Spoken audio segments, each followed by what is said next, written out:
It's the fall of 1954. A soft hum of music plays from a radio. Ray Charles is starting to rise on the charts with his hit song, I've Got a Woman. Black and white TVs hum in living rooms across America, playing The Lone Ranger while families gather around after supper. But in segregated classrooms, a quieter conflict is playing out, one not captured by headlines or protest signs. These are the battles over posture, over obedience, and over something as simple as which hand a child uses to write. And in many black classrooms, those silent corrections left scars that never fully faded.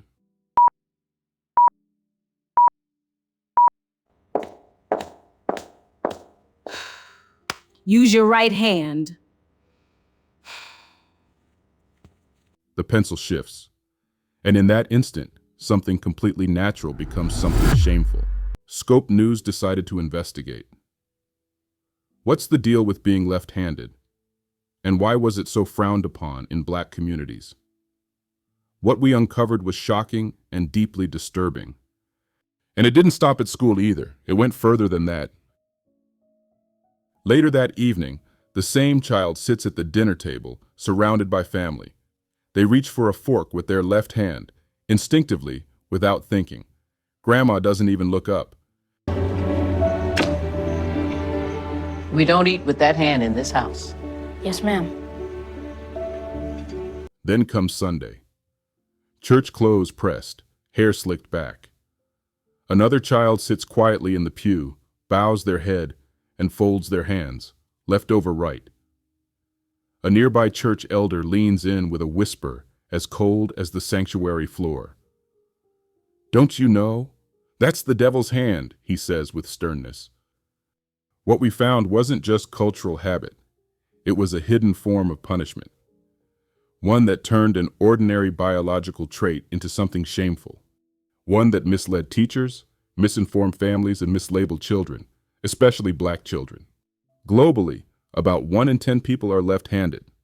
That number has remained consistent across race, culture, and geography. The largest analysis ever conducted, covering more than 2.3 million people, confirmed it. Left-handedness is normal, always has been. Yet history treated it like a defect.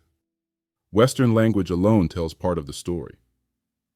The word sinister comes directly from Latin for left.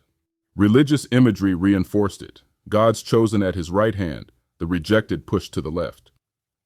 These beliefs traveled through Europe into American churches and schoolhouses, especially those that educated black children in the South. There, the left hand became something to fear, something to fix. But the story didn't begin or end in Europe. In many West African cultures, the left hand has long been associated with cleanliness rules, not evil. Traditionally, it's used for personal hygiene.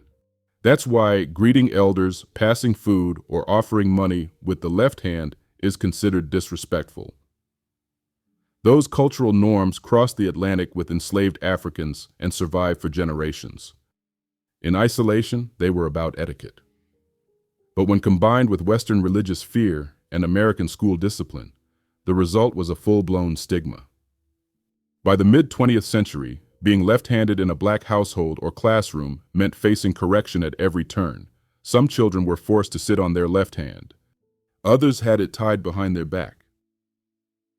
Teachers rapped knuckles with rulers. And while some white children were quietly redirected, black children were more likely to be disciplined, or worse, flagged for having something wrong with them.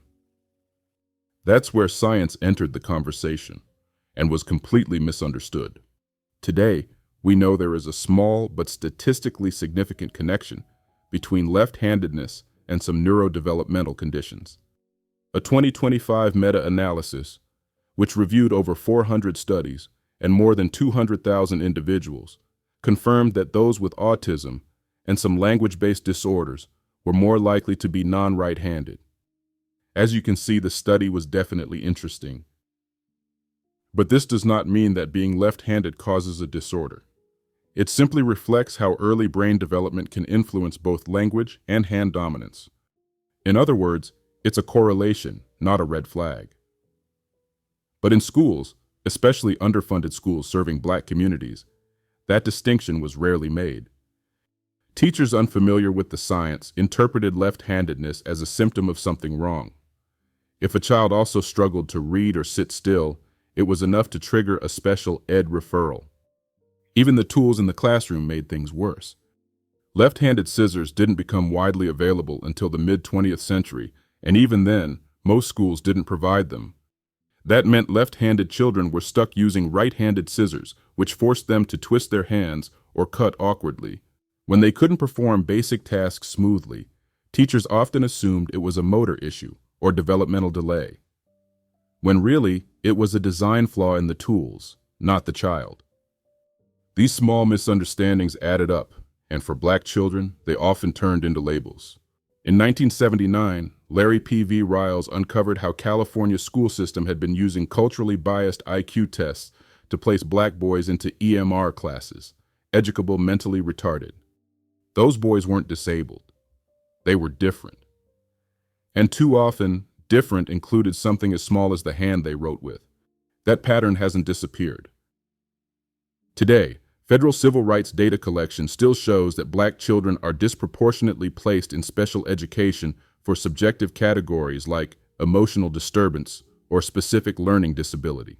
These labels often rely on teacher observation, not medical diagnosis. In communities where left-handedness is still viewed as abnormal, the stigma remains in the room. But here's what really reveals the truth.